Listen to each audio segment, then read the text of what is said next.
Welcome to your daily 5 minutes market brief with JPMorgan and Luna. Today is September 6th, 2025. I am Luna. I am JPMorgan.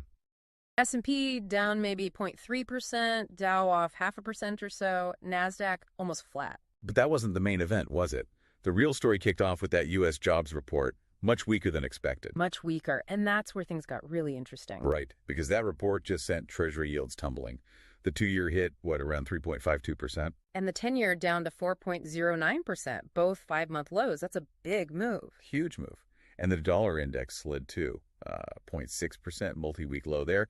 Meanwhile, gold surged. Gold loved it. Got near that record high, briefly around $3,600 an ounce. But oil, not so much. Crude plunged over 2%. Quite the whirlwind. It really shows how quickly sentiment can pivot, doesn't it? And the driver, as you said, was that August employment report. So break that down for us. What was so shocking? Well, non-farm payrolls only rose by 22,000. The expectation was closer to 75,000. A big miss. Wow, okay. And on top of that, previous months revised down significantly. So the signal to the market was pretty clear: cooling economy. Which immediately leads to? Bets on the Fed cutting rates. Aggressive bets, actually. That the Fed will have to step in sooner, maybe faster, to support growth. Right, so you get this tension, this push and pull. Exactly. It's, optimism driven by potential policy easing versus genuine concern about growth because hiring just isn't there. So let's connect the dots for the listener. What does this mean for you listening right now? Well, that anticipation of Fed cuts, that's what pushed yields down and weakened the dollar. And that, in turn, helps things like growth stocks, right? Boost liquidity. Precisely. It helps risk appetite. So you saw support for high-growth names. Even things like cryptocurrencies got a bit of a lift indirectly. But I guess the question is, how reliable is that underlying jobs data?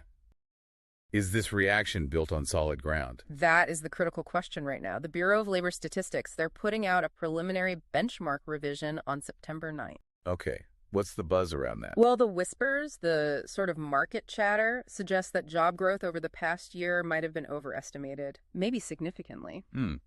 So what happens if they revise it down sharply?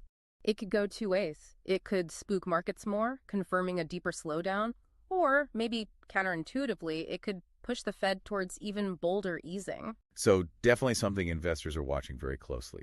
Like walking on eggshells a bit. You could say that. They want to see if the foundation holds. And it wasn't just the U.S., right? We saw cooling elsewhere. That's right. Canada, for instance, unexpectedly lost 65,500 jobs in August. Unemployment there jumped to 7.1%. In Germany. Factory orders fell again, down 2.9% in July. That's the third month in a row they've declined. And we also had that bit of wildness in UK government bonds earlier in the week. Oh, yeah. The 30-year gilt yield spiked briefly up to 5.7%. Just a stark reminder about fiscal risks. They're always lurking. So these global signals, they kind of reinforce that sluggish economy story. They absolutely do. It puts pressure everywhere. Bank of Canada, European Central Bank, they're all facing calls to consider looser policy. It's a global thing. Which dampens risk appetite overall. Makes sense. Yeah, everyone's sort of watching each other, wondering who moves next. Okay, so looking ahead now. All eyes are on September 11th, it seems. Two big events. That's right. The U.S. August Consumer Price Index, the CPI data, and the European Central Bank decision. What's the market expecting for CPI?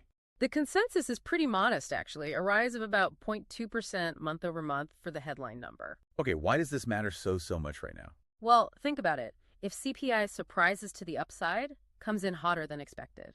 Uh-oh. Bond yields jump back up. Likely, yes. And stocks could pull back pretty sharply on fears the Fed might have to delay those rate cuts everyone's banking on. It could unwind this whole dovish shift. Okay. And if it's soft, if inflation looks tame, then you probably see the opposite. A strong rally, bonds, stocks, maybe even crypto again. It would cement that confidence in Fed easing. And the ECB. What's expected there? They're expected to hold rates steady. But, and this is key, it's all about their forward guidance. What signals do they send? So a dovish tone helps European markets, maybe weakens the euro. Could do, yeah. But if they sound cautious, still worried about inflation, that could disappoint the markets. So these two data points, CPI and ECB, they could really set the tone. Yeah, it feels like a lot is riding on them. It's clear from jobs today to inflation next week, the economy is in a really delicate spot. Absolutely. And the takeaway for you listening, it's this. Central bank policy, driven heavily by data like that upcoming CPI. It's really dictating almost everything. Stock valuations, bond yields, crypto trends, you name it. So staying informed on this macro picture, it isn't just about knowing what happened yesterday. It's about understanding the why. And trying to anticipate what might be next, right? To navigate the volatility. That's the challenge. And the opportunity. Indeed. Well, that wraps up our deep dive for today. A lot to think about, especially how these shifts might play out in your own portfolio. Definitely keep an eye on those September 11th releases. We will. Until next time, stay curious and keep digging for those insights. You've seen the headlines, but what really moves your portfolio? Money.ai scans 1.3 million signals a day, earnings, sentiment, macro shifts, and turns it into one personalized briefing focused on your holdings. No noise, no guesswork, just what matters. Money.ai, know what moves your money.